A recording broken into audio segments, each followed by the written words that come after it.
Chapter 42. Tenna's Prophecy. "He's alive," Trig said.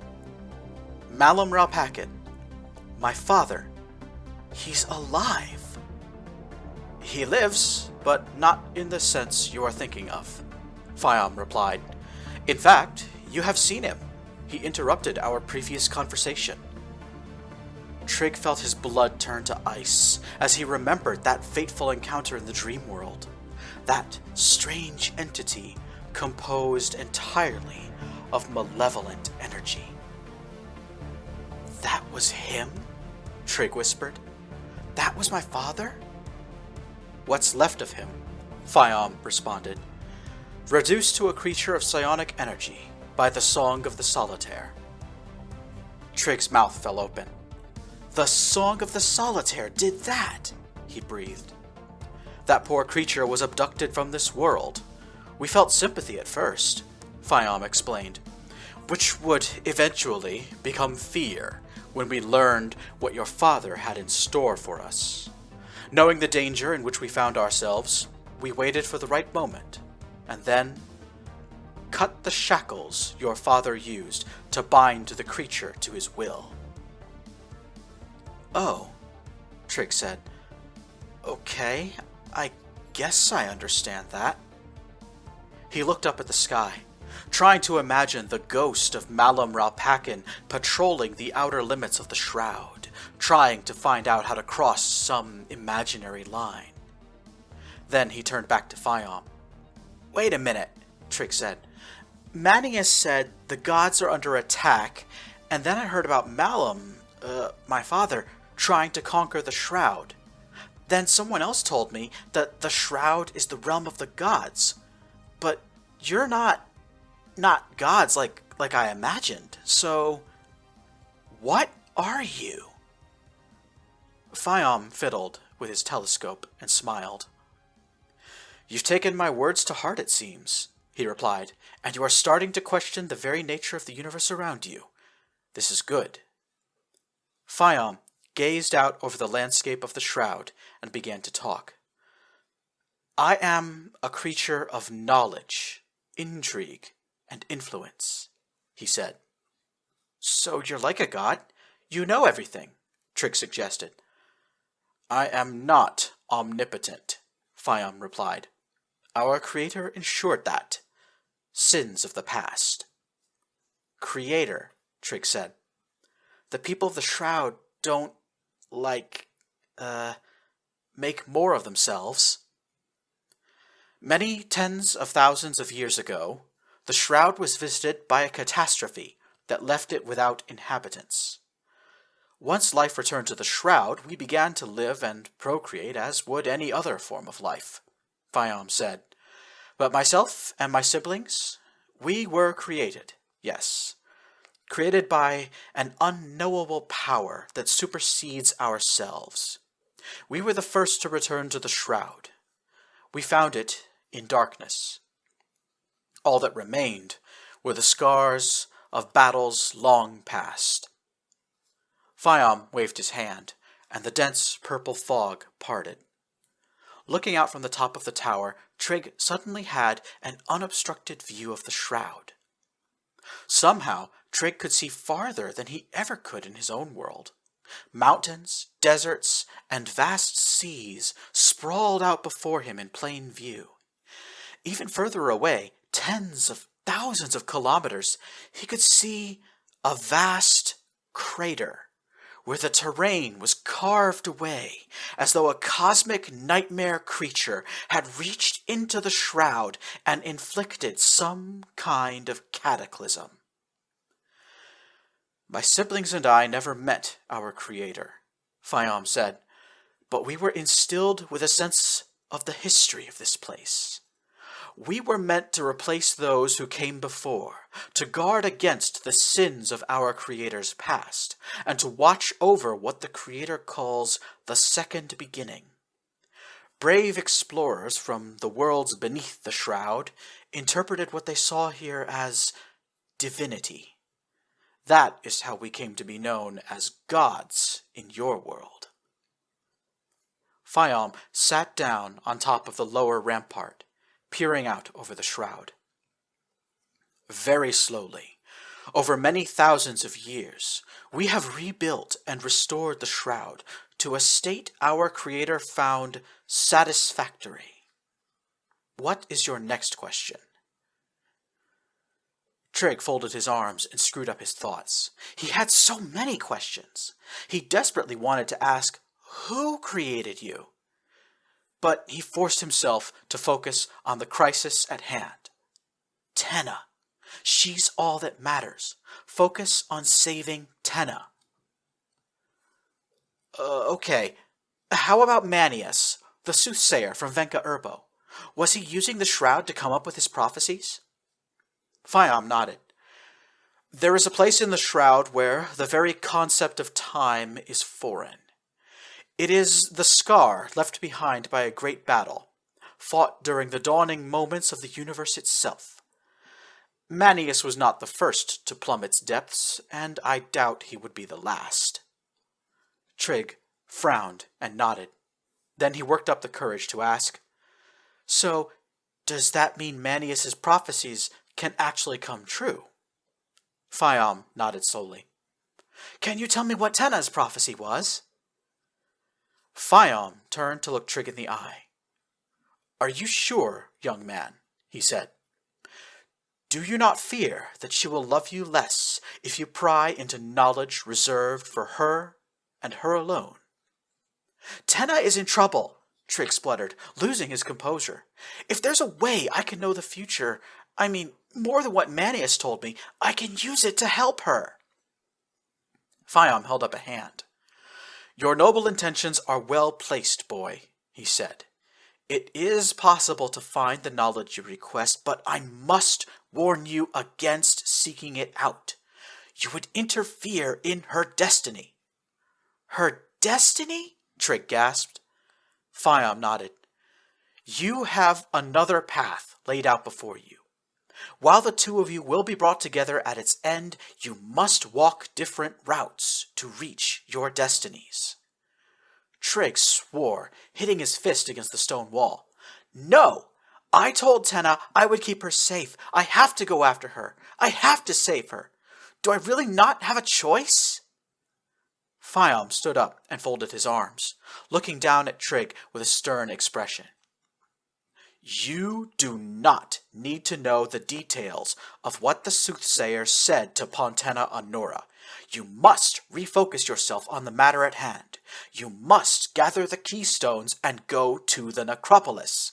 That is your fate. What brought you here to me. What we must discuss. Trig was stubborn. He wanted to die on this metaphorical hill.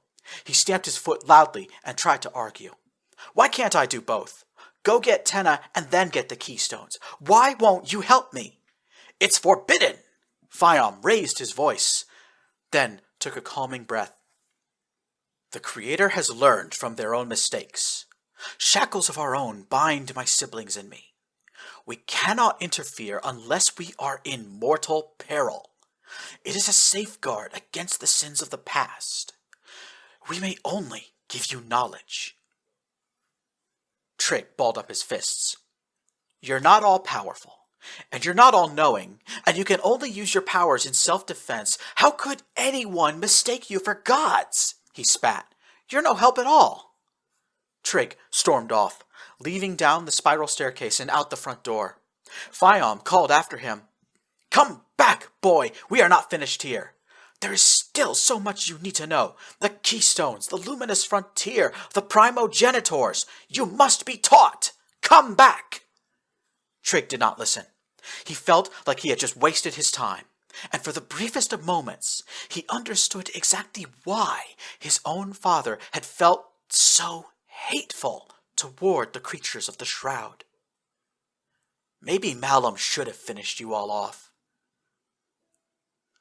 The dark thought passed through Trig's mind without resistance, and at once a psionic force responded. Some invisible entity tried to entice Trig into turning back. No! Trig shouted, and shut out the telepathic voice. Using the strange properties of the shroud to his advantage, Trig bounded hundreds of meters at a time, racing until he had traveled what seemed like the circumference of Eddleton Moon. Trig paused, checking around him to see if any more psionic creatures were after him. There were a few in his vicinity, but they were ignoring him. Trig was in a tempestuous region of the shroud. Massive currents of raw psionic energy funneled through here, sometimes giving birth to semi-intelligent apparitions. These confused life forms clashed with one another in the skies above Trig, the sound of battle reminiscent of a hurricane. Trig looked down and spotted a valley where indigo mist swirled about, staying low to the ground.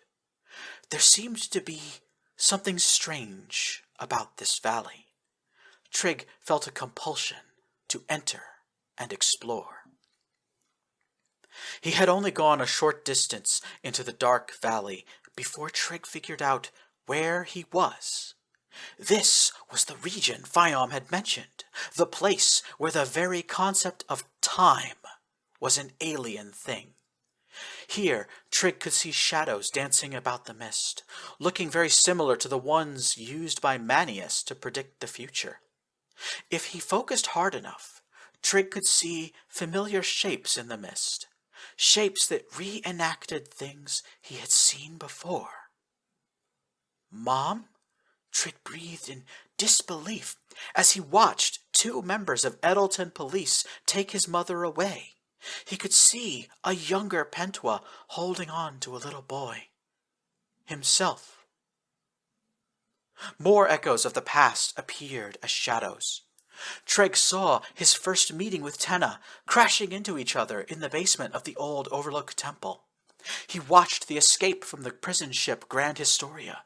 He saw a replay of the events that had only just occurred on the Shroudwalker Enclave. "You should not be here," said a familiar voice. Trig looked around. Two more Sutherian gods had appeared behind him. Except, now that Trig understood their true nature, he could, with great effort, see through their outward appearance to the psionic creatures underneath. "Ray," Trig moaned, his voice cracking. The goddess he once looked up to appeared to be heartbroken. She cradled her seashell like a newborn baby and blinked tears out of her eyes. Next to the implement of ecstasy, the specter of oblivion sat down on a rock, clutching a spear in both hands. "Trig, please don't do this," said Ray. "You don't need to hear Tenna's prophecy. If you do, it could disrupt everything." "I have to know," Trig said. "All I want is to save Tenna. I care about her." Tears appeared in Ray's eyes. They looked unnatural, otherworldly. "You love her," she said, "but love can blind you, Trig. Turn back." Trig looked at Kumase, who shook her head. "You know we can't stop you," the Spectre of Oblivion said. "You heard what Phaeom said. So long as you don't attack us, we are powerless. But I'll tell you this. Your destiny is to confront your father's legacy at the necropolis. Tenna's destiny is different. She will be cursed with dark knowledge. If you go looking for answers in places you aren't meant to be looking, you'll stray off the path that was carefully written for the both of you. There will be no going back." Trig took a deep breath, then turned his back on the two goddesses. "Your creator sounds like a stupid control freak," Trig said. "I'm getting Tenna back, and I'm not going to let anyone tell me how I'm going to save her." Trig stepped into the mist, immersing himself in its strange properties. Here, Trig found that he could look into the past and present of just about the entire galaxy, not just the luminous frontier. He could see all sorts of moments in history. A lavish ceremony in which a brown-skinned girl was crowned queen of some alien world.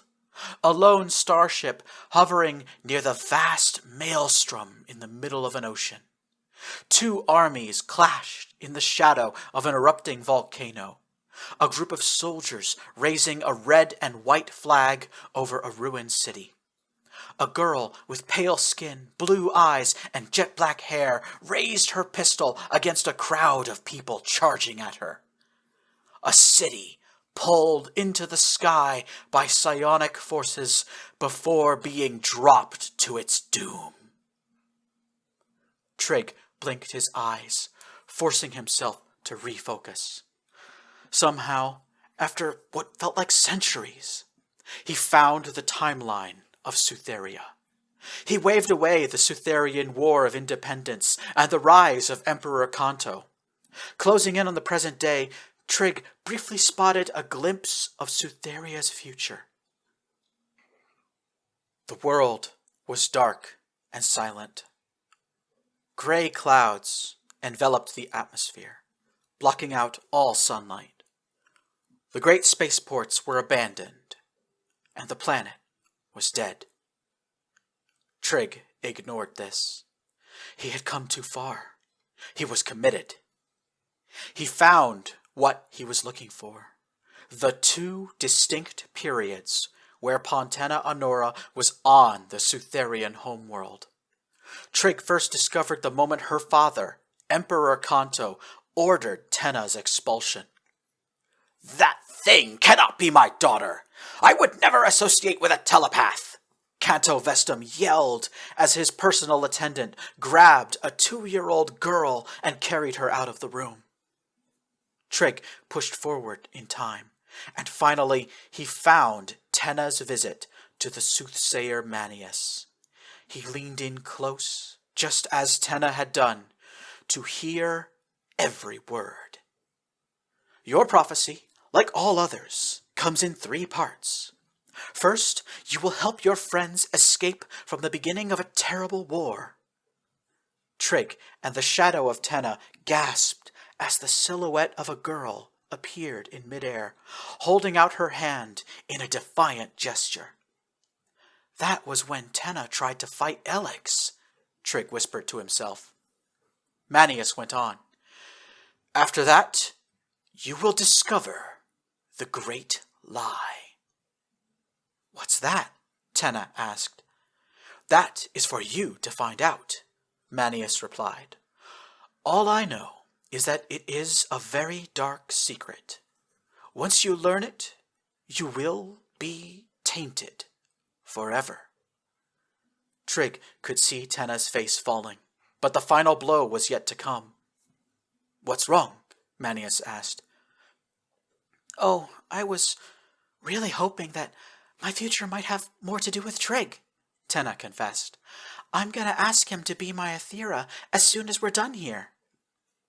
A dark expression came over the soothsayer's face. "Ah, yes," he said slowly. "Well, young Honora, I hate to do this, but—" A look of alarm came over Tenna's face. "What?" she said. "What's going to happen? Does Trig not love me back?" Manius reached out and gently took Tenna's hand in his own. At the same time, a 3rd silhouette took shape.